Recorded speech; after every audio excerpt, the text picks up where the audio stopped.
Assalamualaikum warahmatullahi wabarakatuh.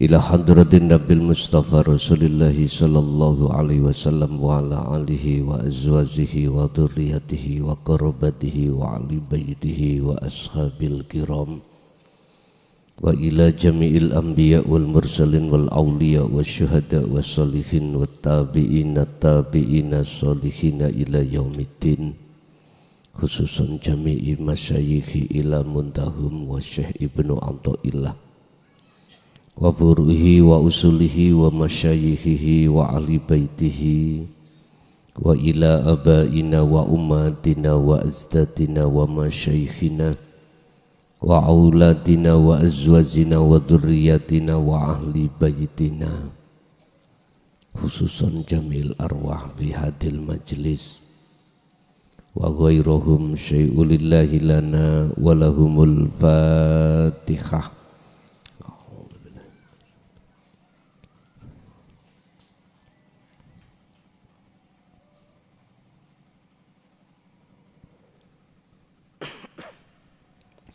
Bismillah, alhamdulillah, la khawla wa la quwwata illa billah.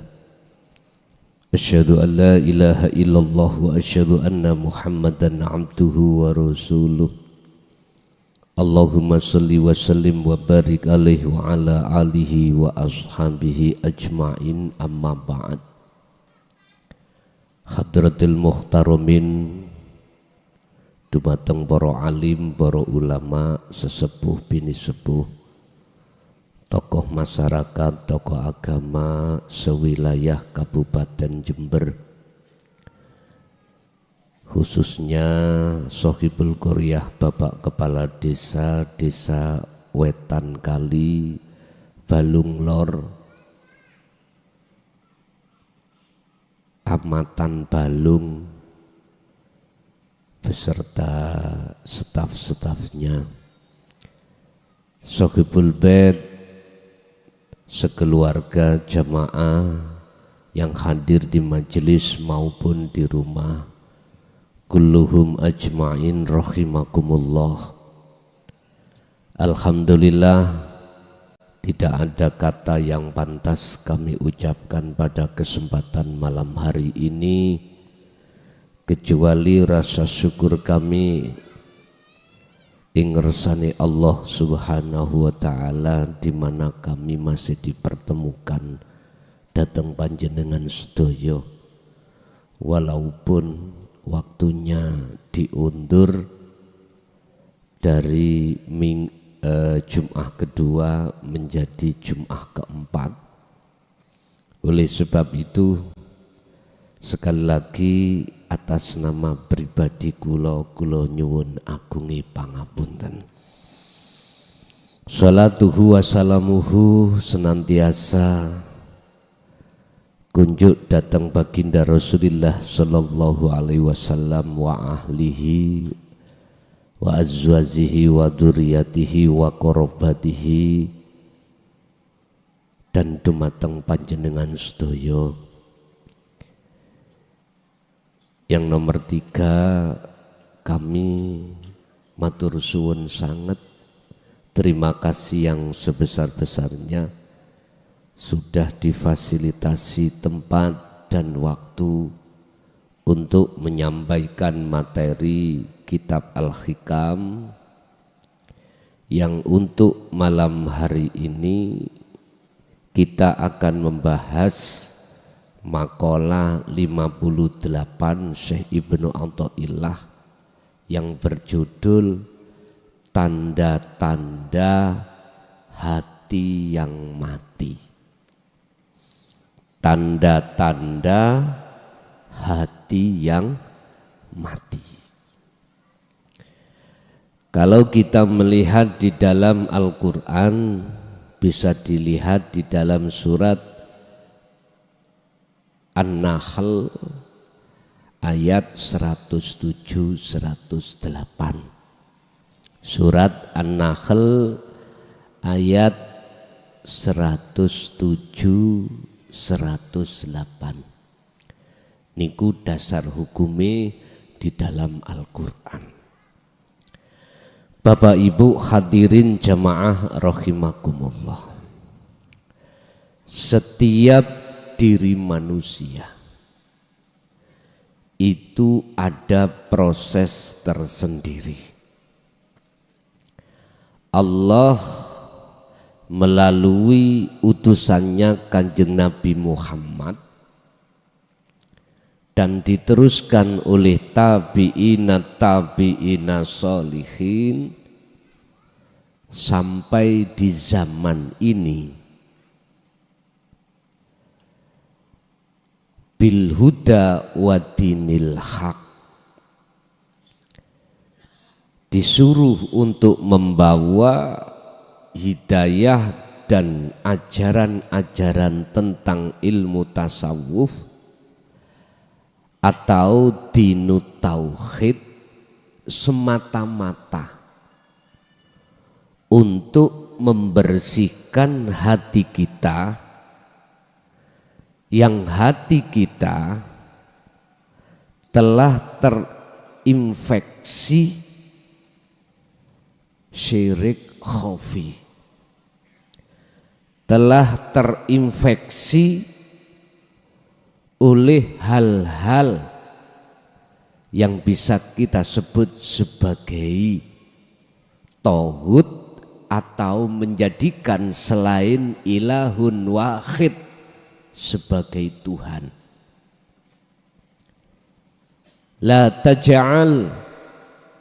taj'alu ma'allahi ilahan akhara. Janganlah di dalam hatimu itu ada selain Allah.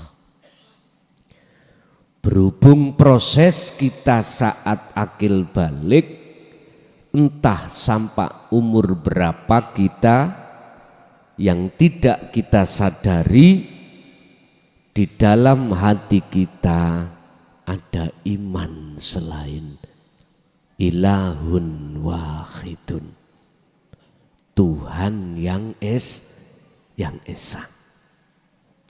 Secara syariat disebut sebagai Allah. Ada selain Allah. Lah, berhubung kondisi hati rohaniah kita itu telah teringgapi oleh selain Allah iman kita, maka Allah sengaja mengutus utusannya untuk menyampaikan mubasyiron wa nadhiron wa ma arsalnaka illa mubasyiron wa nadhiron. Beliau hadir di tengah-tengah kita untuk memberikan kabar baik. Apa kabar baik? Inilah pengajaran dinut tauhid.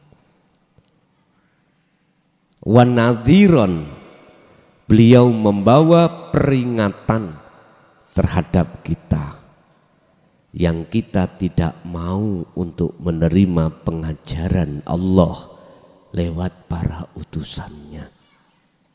Bapak Ibu hadirin jamaah rahimakumullah, sudah menjadi kewajaran kita sebagai manusia tatkala kita sudah masuk di zona akil balik, hati kita telah teringgapi perkara-perkara selain Allah yang akhirnya kita jadikan sebagai penghambaan kita kepadanya. Bapak Ibu hadirin, si A, si B, si C dan seterusnya itu tidak sama prosesnya. Oleh sebab itu mudah-mudahan kita dan anak putu kita ila yaumil qiyamah estu masuk di dalam mubasyiron, tidak masuk di dalam masalah peringatan atau nadhiron. Mudah-mudahan anak cucu kita estu sebelum kembali kepada Allah beliau hatinya sudah fitrah, bebas dari perkara-perkara iman selain Allah Subhanahu wa ta'ala. Lahumul Fatihah.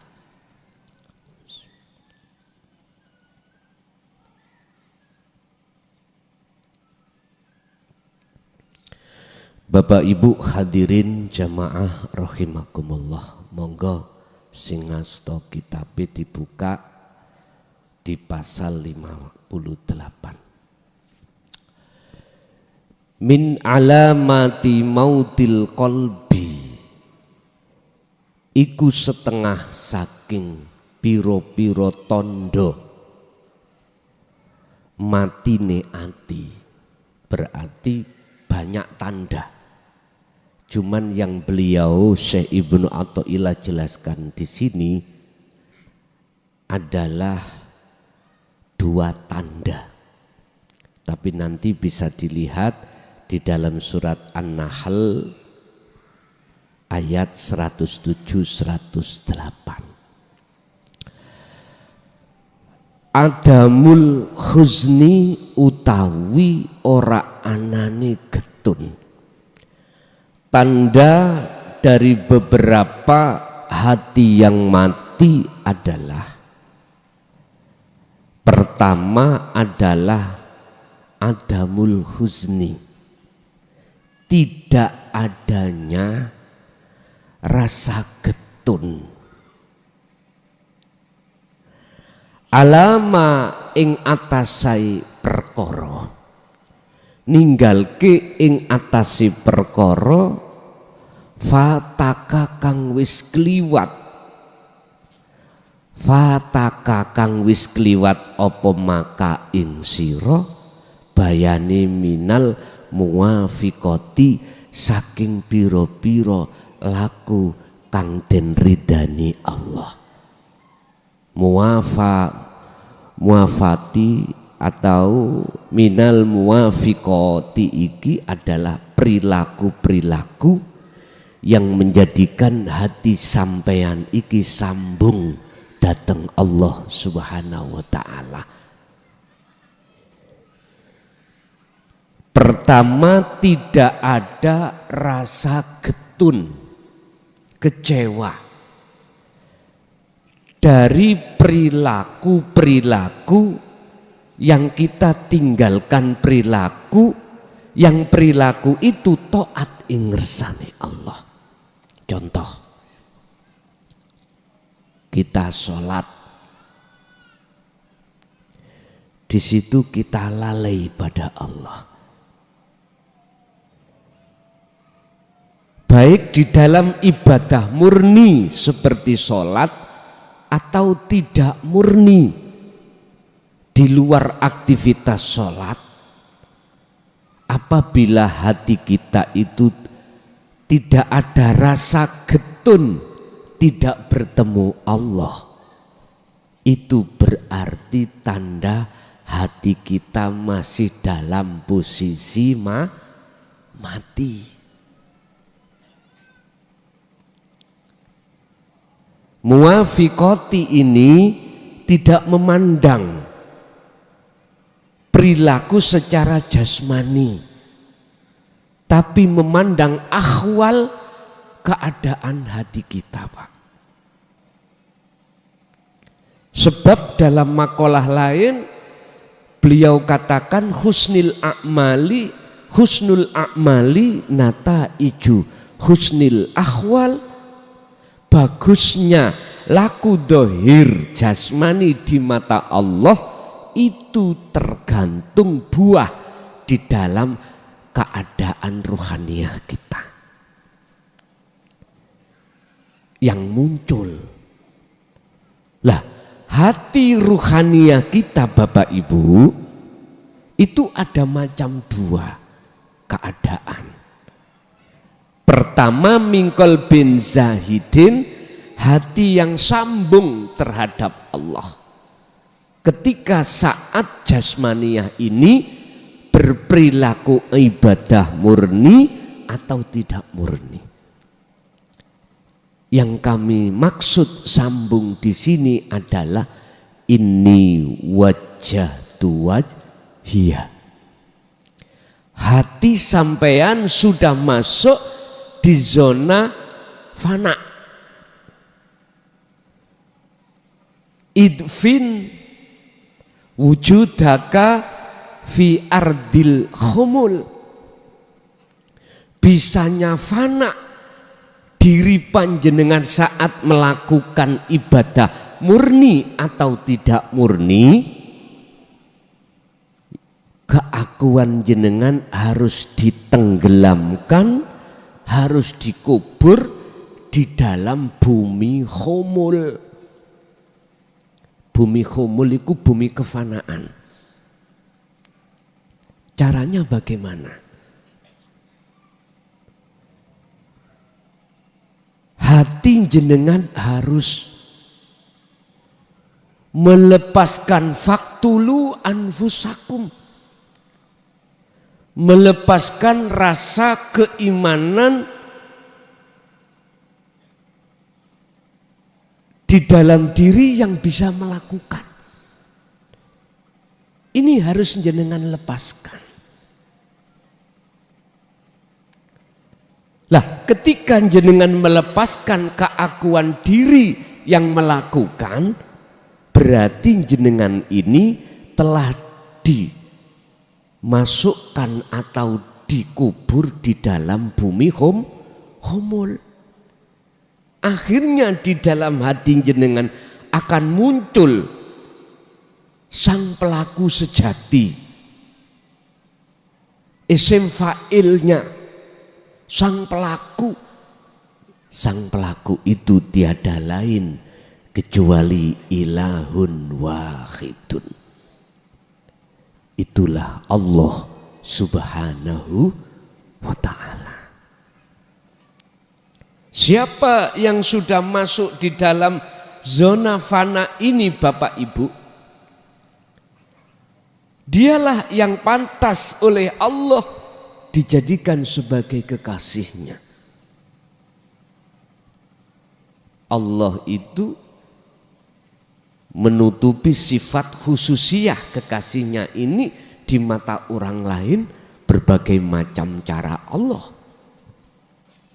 Kadang ditutupi jenengan sebagai pedagang, ditutupi kewalian sampean datang Allah lewat petani, lewat pengusaha apapun. Ini cara Allah menutupi kewalian sampean datang Gusti Allah supaya orang lain itu tidak tahu. Kalau ruhaniyah jenengan ini termasuk mimba di auliyaillah. Bapak Ibu hadirin jamaah rahimakumullah. Keadaan hati atau ruhaniyah yang kedua kita adalah mingkol bin rohibin. Hati yang condong terhadap selain ilahun wahid. Berarti ini wajahtunya itu tidak wajhiyah, tapi ini wajahtunya itu masuk di dalam samawati wal ard.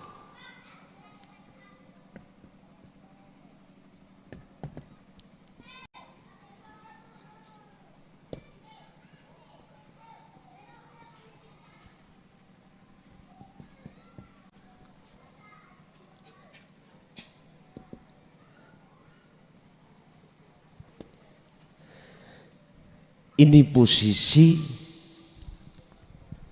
keadaan hati manusia, wajah ruhnya itu menghadap selain Allah yang berupa nurullah, wujudnya nurullah adalah samawati wal ard. Ini proses kita, Pak. Saat kita masuk akil balik, kita wajah ruh kita itu tidak bisa mandang wajah Allah, tapi mandang nurullah yang berupa isi langit dan dan bumi. Akhirnya hati kita itu condongnya, senangnya, berkasih mesranya terhadap kehidupan yang ada kaitannya dengan samawati wal al-ard. Berarti disinilah Bapak Ibu, hati kita dikatakan hati yang mati. Ingat,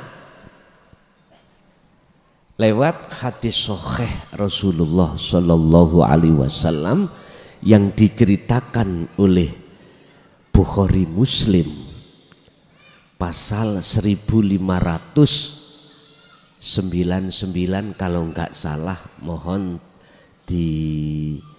diingatkan kalau salah menyebut. Itu Rasulullah dawuh, dan ini disarah oleh Imam Ghazali di dalam kitab Ihya. Ngeten, di dalam tubuh umat manusia itu ada segumpal daging. Jikalau daging ini fasad, rusak, maka seluruhnya ikut rusak. Itu artinya perilaku, keadaan hati kita. Perilaku, bukan daging seperti dagingnya ayam, bukan. Perilaku hati kita. Bentuknya apa? Sifat dan karakter. Jikalau sifat dan karakter hati kita mingkol bin rohibin, isinya adalah samawati wal ard, maka jelas seluruh perilaku jasmania kita condongnya itu terhadap samawati wal ard. Apapun, baik ketika saat kita beribadah secara murni, lebih-lebih tidak murni, mesti condong hati kita terhadap selain ilahun wahid, dari Tuhan yang esa. Selain itu, satu. Nomor dua, jikalau di dalam tubuh manusia itu segumpal daging itu bagus, maka baguslah semuanya. Sama perilaku. Beliau Imam Ghazali bukan mengatakan jasmani. Apa? Perilaku. Perilaku ruhania kita lewat sifat dan karakter tidak ada sama sekali condong seperti apa yang telah diteladankan baginda Rasulullah, dan teladan beliau itu Allah memberikan di dalam Al-Quran beberapa ayat, laqad kana lakum fi rasulillahi uswatun hasanah. Atau dalam ayat lain, beliau itu hatinya berbudi luhur, yaitu mingkol bin Zahidin. Keadaan ruhaniah beliau itu betul-betul bagus di mata Allah. Lah, kita manakala masih diproses di dalam zona hati yang buta, bagaimana cara solusinya sebelum kita meninggalkan dunia? Itu sudah meniru, mengikuti karakter sifat baginda Rasulullah Sallallahu Alaihi Wasallam. Nanti kita kasih solusi. Kita ngajinya ini babnya khusus, salah satu beberapa tanda hati itu dikatakan hati yang mati. Adamul huzni, tidak adanya rasa getun. Niki proses kita, Pak. Ketika saat kita lalai pada Allah, ketika kita sholat, lalai kita Kalau yang berkuasa di dalam sholat, yang menggerakkan di dalam sholat, itu Allah.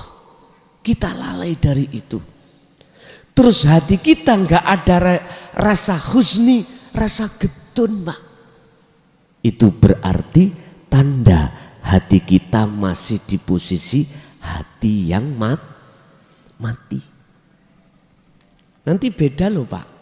Kalau sampean hatinya sudah keluar dari kematian hati, jenengan sudah dijadikan Allah sebagai kekasihnya, lali atau tidak, itu sudah ada, nggak ada bedanya. Nanti lalainya itu sejatinya ingatnya, ingatnya sejatinya itu ingatnya. Bulan kemarin kami membahas tentang masalah zikir yang terbagi menjadi 4 golongan zikir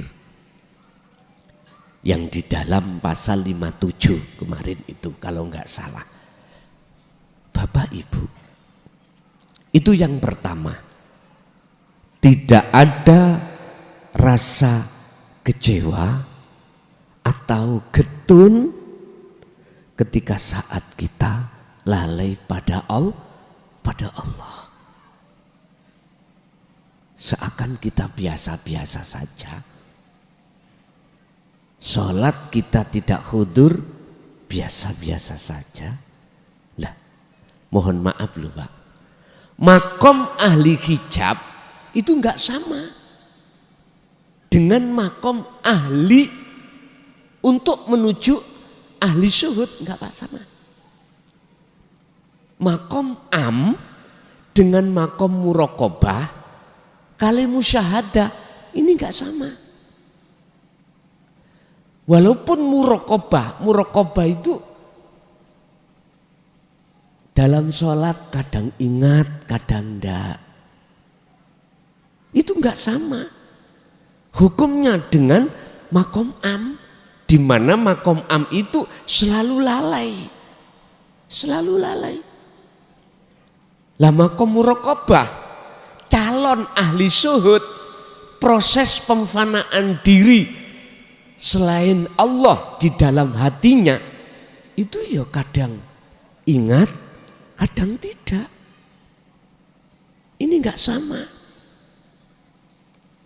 Hukumnya lalai enggak sama dengan makom am.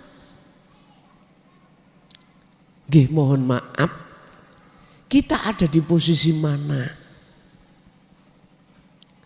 Apakah kita masih di makom ahli hijab yang terkenal makom am, ataukah kita sudah masuk di dalam makom muraqabah, makom di mana kita sudah sadar kalau semua itu Allah, cuman kita belum memfanakan diri. Kita masih proses pemfanaan di diri. Bapak Ibu, ketika jenengan ini diproses untuk pemfanaan diri, pasti Allah itu akan mencukupi segala hal apa yang dibutuhkan ruhaniyah ini untuk memfanakan diri. Pasti itu dicukupi, Pak. Tentang pengetahuan ilmu, pemahaman ilmu dimudahkan oleh Allah. Apakah langsung atau tidak langsung? Apakah diajari Allah lewat warid yang ada pada diri panjenengan, atau dilewatkan utusan Allah berbentuk makhluk kados Kanjeng Nabi lan seterusnya? Itu suka-suka Allah. Itu urusannya Allah. Dan Allah tidak memandang apakah ini keturunan Kanjeng Nabi atau tidak. Tidak memandang dari situ, Pak. Semua Allah kasih terhadap hamba yang dikehendaki tentang masalah hal ini. Sebab mohon maaf, untuk menyalakan nur makrifat di dalam hati jenengan yang tujuannya untuk mengusir samawati wal ard di dalam hati jenengan, otomatis dengan nur makrifat. Dan munculnya nur makrifat itu dari ilmu, amal dan istiqomah. Nurun ala nurin yahdillahu linurihi mayyasha. Cahaya ini hanya diberikan oleh Allah terhadap hamba yang dikehendaki. Gak sama sekali membahas tentang nasab. Ndak. Siapa yang Allah kehendaki, ya itulah dia. Walaupun dia secara fisik ahli dosa, Pak. Ahli dosa secara fisik loh ya. Molimo. Jikalau Allah menghendaki hidayah diberikan kepada dia, iki suka-suka Allah. Estu. Tidak harus Allah menghendaki hambanya tersebut dikarenakan si hamba itu jasmaniahnya itu solih dan solihah. Tidak harus. Itu suka-suka Allah. Tapi kalau kita melihat apa sebabnya Allah kok menghendaki hamba tersebut tidak melihat dari sisi nasab.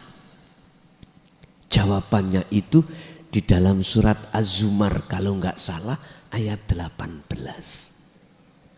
Alladzina yastami'unal qaula fayattabi'una ahsanahu.